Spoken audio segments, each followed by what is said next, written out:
Bonjour, c'est Anne-Sandrine Di Girolamo au micro des Ondes de l'Imo, le podcast immobilier attentif et curieux.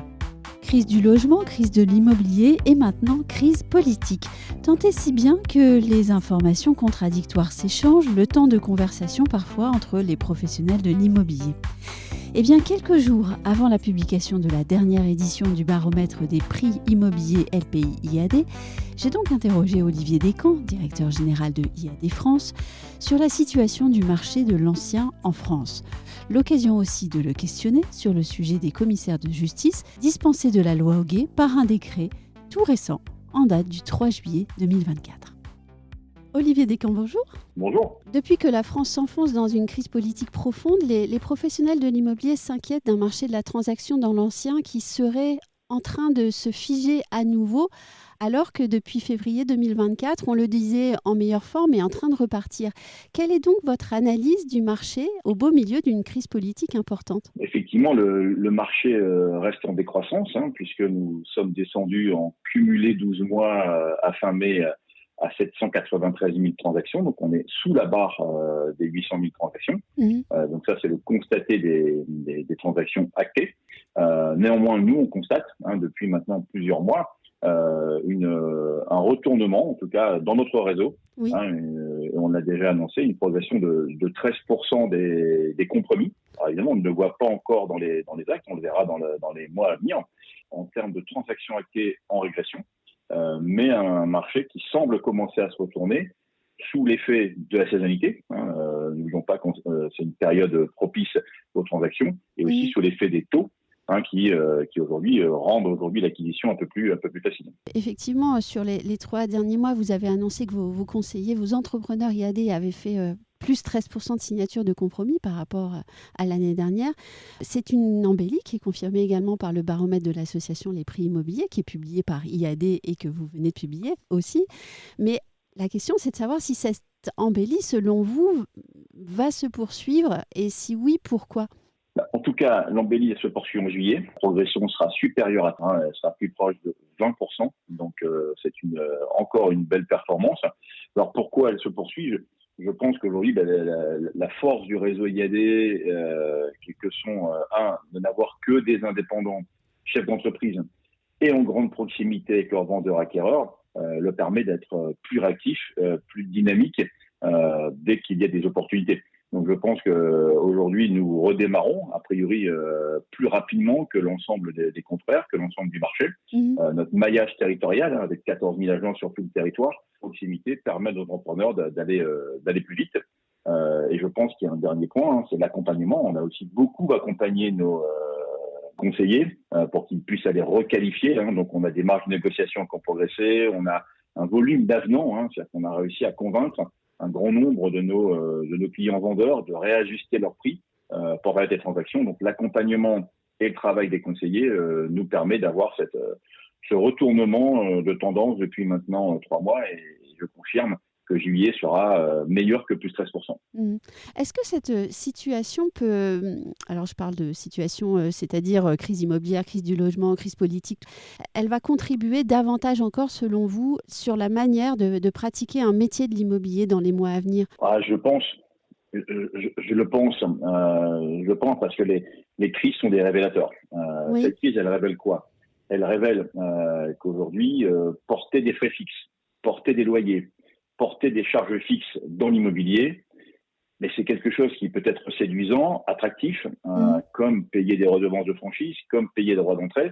Mais quand le marché se tend un peu, on se rend compte qu'on a une vraie difficulté à faire face. Donc je pense que ça renvoie à ce que j'aime dire au modèle léger de mandataire.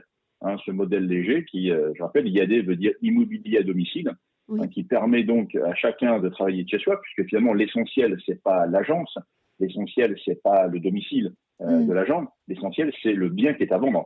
Et c'est là où on réunit vendeurs, acquéreurs et conseillers, négociateurs. Donc je pense que oui, cette période qu'on vit depuis plusieurs mois fait prendre conscience à beaucoup de professionnels que nous pouvons exercer ce beau métier de conseiller en immobilier avec un modèle beaucoup plus léger que celui qui oblige à avoir tous les frais fixes que je viens de citer. Vous venez de dire que l'essentiel, c'est le bien. Est-ce que je peux me permettre d'ajouter que l'essentiel aussi, c'est peut-être la compétence et les bons outils? Ça, c'est un préalable. Oui. Aujourd'hui, et chez IAD, c'est le préalable qu'on pilote depuis 16 ans, puisque chez IAD, 85% de nos conseillers ne venaient pas de l'immobilier. Et donc, l'accompagnement, la formation de nos équipes, je dis très souvent, quand certains seraient tentés d'être moins en accompagnement pour pouvoir baisser le prix de certains packs, voire parfois de les rendre gratuits, nous, on est en train de muscler notre accompagnement, de muscler nos formations, parce que le seul sujet qui est important, c'est d'avoir des professionnels face aux clients vendeurs acquéreurs, et avec une qualité qui est importante pour nous, c'est de faire réussir nos professionnels dans le projet qu'ils ont choisi, et quelque part dans la confiance qu'ils nous ont donnée. Donc effectivement, compétences, formation, accompagnement sont les clés de succès à côté de la proximité. Justement, en parlant de gens qui ne sont pas formés à l'immobilier, en tout cas au premier chef, il y a un décret qui est passé un petit peu inaperçu. Il a été publié le 3 juillet 2024 et ce décret autorise un nouvel acteur dispensé de la loi Hoguet sur le marché de la vente immobilière. Il s'agit des commissaires de justice. Qu'en pensez-vous ? Ce sujet a été, je dirais, combattu par nos syndicats et notamment le nôtre, l'UNIS. C'est une décision qui a été prise par le garde des Sceaux il y a maintenant plusieurs mois et effectivement tout ça a été officialisé fin juillet. Ce n'est pas une bonne décision. Nous pensons que la loi Hoguet est une loi importante, une loi qui encadre les pros, qui protège les consommateurs. Et je pense qu'aujourd'hui, personne ne pourrait pouvoir faire de l'immobilier en dehors du cadre de la loi Hoguet. En somme, la déontologie que doivent respecter les commissaires de justice ne serait pas suffisante pour garantir la sécurité du consommateur ? En tout cas, je ne sais pas si je ne mets pas en doute leur probité. Oui, non, moi non plus. Fichiers, oui. Pas leur probité. En tout cas, je suis beaucoup plus circonspect sur leur capacité à se former, à appréhender les évolutions du métier, du marché. Donc, je dirais, nous verrons. Mais aujourd'hui, j'ai lu plusieurs articles qui appelaient à boycotter ces professionnels. Oui. Moi, je pense qu'aujourd'hui, le boycott n'a pas de sens. Le consommateur, donc les vendeurs, les acquéreurs, trouvent très très vite là où sont les bons professionnels. Donc, on verra. Je suis pas certain qu'il y ait beaucoup de commissaires de justice qui se lancent dans l'immobilier. J'en suis pas convaincu. Et j'ai une dernière question. Alors cette question, elle est presque rentrée au panthéon des marronniers depuis quelques mois. Qu'attendez-vous du président de la République sur la question de la crise du logement ? Alors nous, ce qu'on attend de lui, on attend plusieurs choses. Oui. La première, qui nous semble importante dans le métier qu'on fait là, c'est comment faire en sorte que la plus grande majorité des Français aient un toit.